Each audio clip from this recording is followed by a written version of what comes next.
Hey folks, welcome back to my channel. If you're new here, welcome. My name is Natasha and I do book things here. Still sick, different day, washed my hair. Hopefully you guys don't mind, you have to suffer through this voice for several more videos, I don't know. But today's video is going to be all the books that I hauled in the month of February. Now, February, for those of you who don't know, is my birthday month. I turned 30. Woo! Am I concerned about turning 30? Yes and no. It's startling to think that 10 years ago I was in university and that feels like about 3 seconds ago, and then it's equally startling to know that like 20 years ago I was like just chilling, you know, at a 10-year. Listen, what is time? So moving on. These are all the books that I hauled in the month of February. My no-buy went right out the window. Like, I don't know what you and I both expected, really. That's just gone. So a lot of these books were bought with gift cards from Christmas, and then I acquired more gift cards from my family and stuff for and friends for the month of February, which I won't be really using until March. The next couple of months are going to be using gift cards for sure. So that's where like the bulk of my books are coming in. So I ended up trading basically a bunch of books from my used bookstore that I like. So what you do is you bring in books that you don't want, they take the box, they price them, they pick which ones they want, and then they give you store credit. So a couple of these were with store credit, and then the rest of them are from Value Village. Value Village is basically like a used thrift store in Canada, and I had some good luck with Value Village this month that I just couldn't really turn down. So I broke them down into a couple categories. So I think I'm gonna get started with the ones that I bought with gift cards, because these are the ones that I sort of put a thing out on Twitter where I asked you guys like, what book should I get? I have gift cards. So some of these were actually suggestions from various people. So all of these were bought from Chapters, like I said, with gift cards. The first one that I got here is Into the Drowning Deep by Myra Grant. This was talked highly by both Julie, Chelsea, I believe some other people as well. This is a horror book about, from what I understand, killer mermaids, and it takes place in the Marianas Trench, which is like the deepest part of the ocean. Here's the thing, I don't swim. I'm terrified of deep water, ocean water in general, so this is going to be a fun ride for me because I know that like that's something that plays into something that I'm scared of. I have been fascinated when James Cameron went to the bottom of Marianas Trench. I watched him do that, was like excited for him. It's just like unexplored parts of the ocean, while terrifying, also fascinating. I'm excited to see where this goes. The next one on the list, following sort of that horror train, is another horror manga, and this was suggested to me on Twitter. Also, I believe I watched somebody talk about this somewhere, saying that it was really scary, and that is Ibitsu. I'm not 100% how to pronounce it. This is a horror manga about this Lolita girl, or gothic Lolita, and so she's like said to grab men like near the garbage dump. I haven't really looked too much through this, but I think I'm gonna start this sooner than later because I've been really into horror manga. It's just like a genre that like I really enjoy, so I'm just going to continue to sort of ride that train. So if you have any other suggestions, let me know. Next is another horror. You can see where I've been buying things a lot. Basically, all thanks to Books in the Freezer podcast. Honestly, that is the podcast that like you want horror recommendations, listen to them. This one is one that they talked about that I, again, just really want to read. This is Kill Creek by Scott Thomas. I think this is set up as like a haunted house story. They go to this house, I believe in Kill Creek. It's 4 horror authors going to this house, which is, you know, really fun. It should be interesting. And I believe there's sort of like a podcast element to it as well. And yeah, just really excited to see how this goes. Anytime that like a horror book is pitched to me and it's different or interesting, I'm in. Anything with a haunted house I really appreciate too. I like haunted house horror stories. Alright, so the next one here that I hauled, again, gift cards. This is one that you guys probably are going to be like, Natasha, you don't read fantasy, like what are you doing?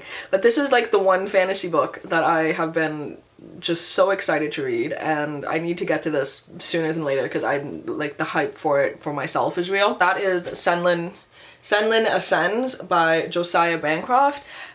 This is a fantasy book set in the Tower of Babel, and from what I understand from it, a man and his wife go to like visit the tower, and before they can even really get in there, they get separated. So then he is spending the rest of the book trying to find his wife and then navigating through the tower, and apparently like each layer of the tower is like its own different world or something like that. But this is highly talked about from Mel to the Any, and I really trust her book opinions, and I don't read a lot of fantasy, so when something, when a premise grabs me and then it's highly suggested by my friends, then I'm bound to pick it up, right? I also just watched Emily from Possibly Lit talk about this too, which makes me want to read it that much more. If you've read that, let me know in the comments, because it's, like I said, not my typical genre, so kind of took a risk with that one. It is Goodbye Days by Jeff Zentner. This one was suggested by Julie.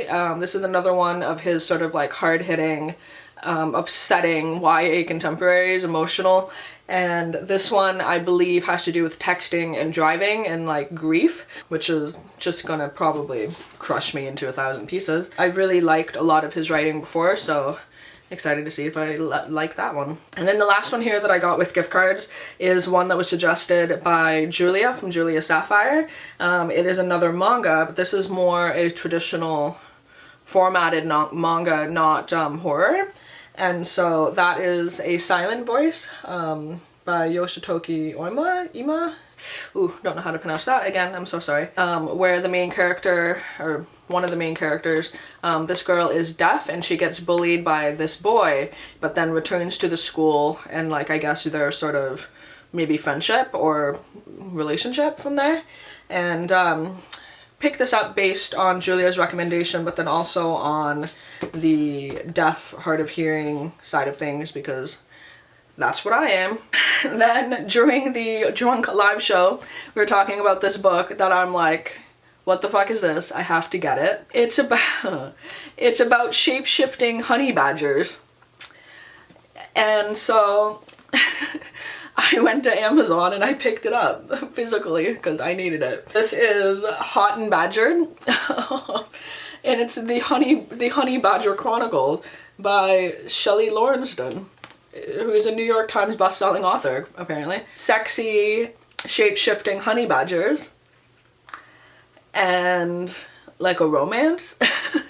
Also, we think that this is one of the least popular Skarsgård brothers. That's Trevor Skarsgård, if you were curious. Travis Tyler, or Timothy Skarsgård. Yeah, this is long, I'm not gonna lie. This is like 400 pages of shape-shifting honey badger sex, so we'll see how that goes. It might be the best book I've ever read, so like, you know. The next two books that I have here are ones that I got in trade. So I, like I said, took a box of books, got some store credit, and these are the ones that I bought. One of the ones I grabbed was The Death of Mrs. Westerway by Ruth Ware.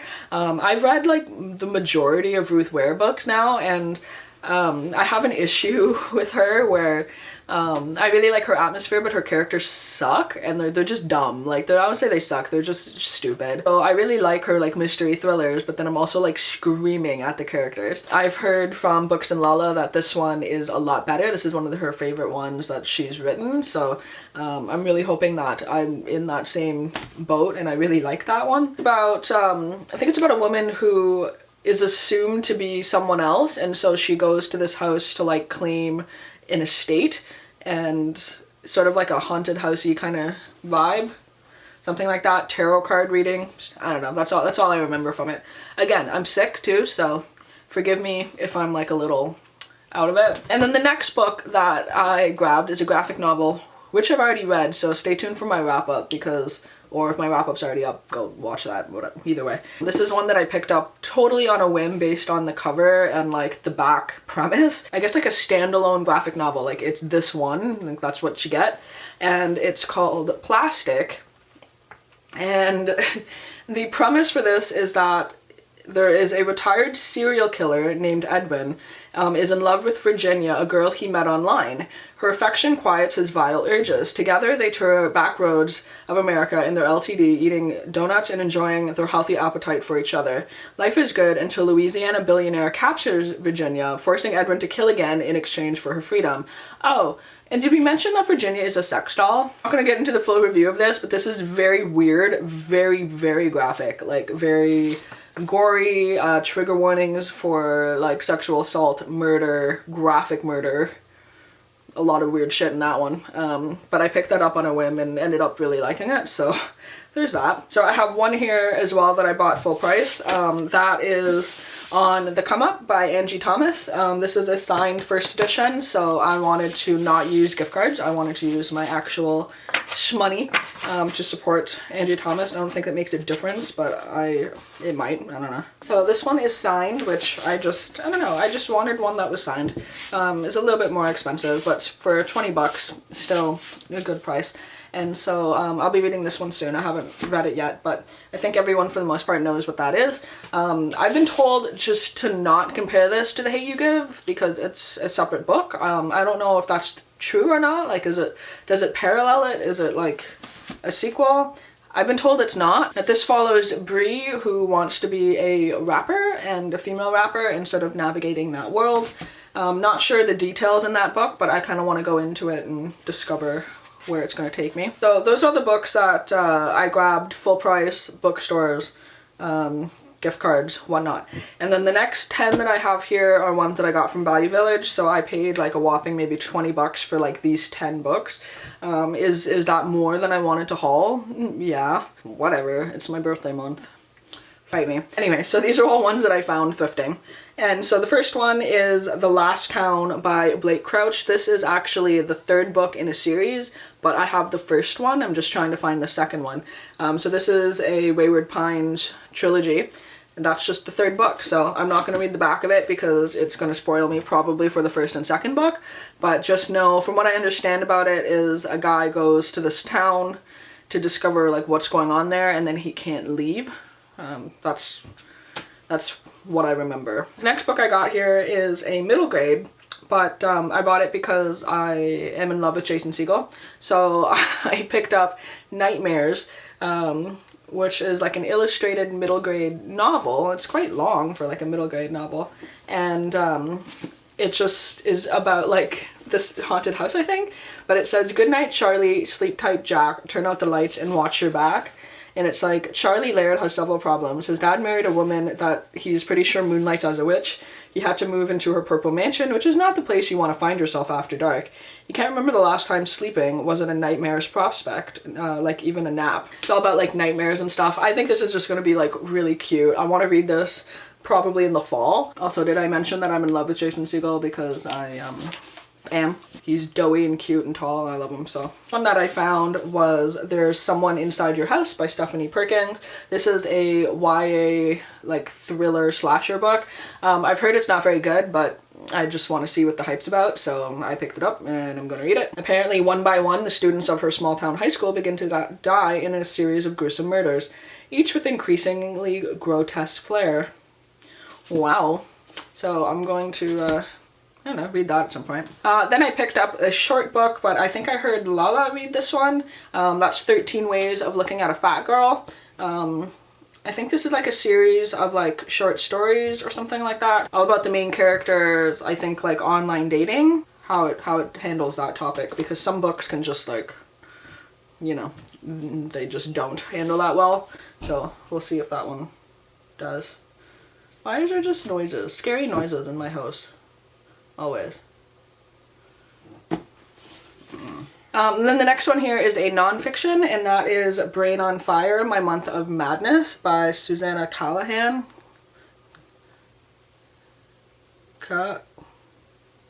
Cahalan? So this is all about her story finding out and getting diagnosed with an autoimmune brain disease. It's something encephalitis. It's basically your body is attacking the white blood cells in the brain, I think, basically attacking the brain. And so it results in her like hallucinating, being catatonic, you know, the misdiagnosis of schizophrenia, that kind of thing. Really fascinating and interesting, mostly because I watched Hannibal, where I think the main character in that gets this disease or has it. I watched that, was like, whoa, what is this brain thing? Discovered her story and then discovered her book, and I want to read it. So I really like sort of like medical stuff that has to do with the brain, because the brain is just endless and like it's discoveries, I guess, like in terms like I just don't think that the medical field understands even just a little bit about what the human brain is capable of. And then the last 5 books here I found all in one trip to Value Village. Probably the best haul of stuff that I found in a long time. So the first book that I found here is Watching You by Lisa Jewell. This is a mystery thriller. Someone knows what you did. Wow. It's like secret eyes, prying eyes lurk behind every curtain. This is a new release though, as of like 2018. Like, so I wanted to pick this up because I've heard a lot of people read it. It's a mystery thriller. I don't want to know too much. The next one that I found is They Both Die at the End by Adam Silvera. I've liked a couple of Adam Silvera books. Some of them I didn't care for, but this one, you know, the title says it all. It's about 2 boys who have like, I believe like a timer of like when they're gonna die, or people know when they're gonna die, and they both get like, oh no, you're gonna die in 24 hours. And then I guess it just follows their time together until they probably both die at the end. I imagine that's gonna be sad because they both die at the end. The next book I found that day was Eliza and Her Monsters by Francesca Zappia. I have another one of her books that I haven't read. I have Made You Up on my shelves. This one though is a chunky book, but it deals with Eliza and her mental illness. I don't know too much more about that, but I know that it was talked about pretty heavily when I started BookTube and was really good and apparently fantastic. So I just saw it and went, I recognize this book. Let me buy you. The next book I grabbed is one that I don't know really anything about other than it was popular and something about miracles. And that is All the Crooked Saints by Maggie Stiefvater. Stiefvater? Sure. This, I believe, is a fantasy book. Is this an adult fantasy? I don't know. Adult book about miracles, and it might be fantastical. That's all I know about it. I know it was popular. It's really pretty, so I grabbed it. I don't know if I'm gonna like it. And then the last book that I grabbed out of this haul, I'm just gonna finish up this video that's forever long. This is a, I believe, YA dystopian series. I think it's YA. That is Scythe by Neil Shusterman. Shusterman. There's a name I can't say. This is about people who are like hired to kill, I believe. And it's like a dystopian world where like, I don't know. Now scythes are the only ones who can end life, and they are commanded to do so in order to keep the size of the population under control. I think we all need that right now. Come scythe my life away. I'm just kidding, that sounds morbid. That is the last book that I hauled. Again, I don't know much about these. Let me know in the comments down below which of these books are you excited for. I hauled way too many books this month. Don't know what to tell you. It's my birthday month, but I'm hoping to really narrow that down in the month of March. Yeah, hopefully everyone is doing good. Let me know in the comments down below which of these books have you read, which ones are good, which ones should I start with, all of that jazz. I'm gonna go drink some tea because I don't sound good, and then I'm probably gonna lay down. Yeah, hopefully everyone's doing good, and until my next one, I will talk to you soon. Bye!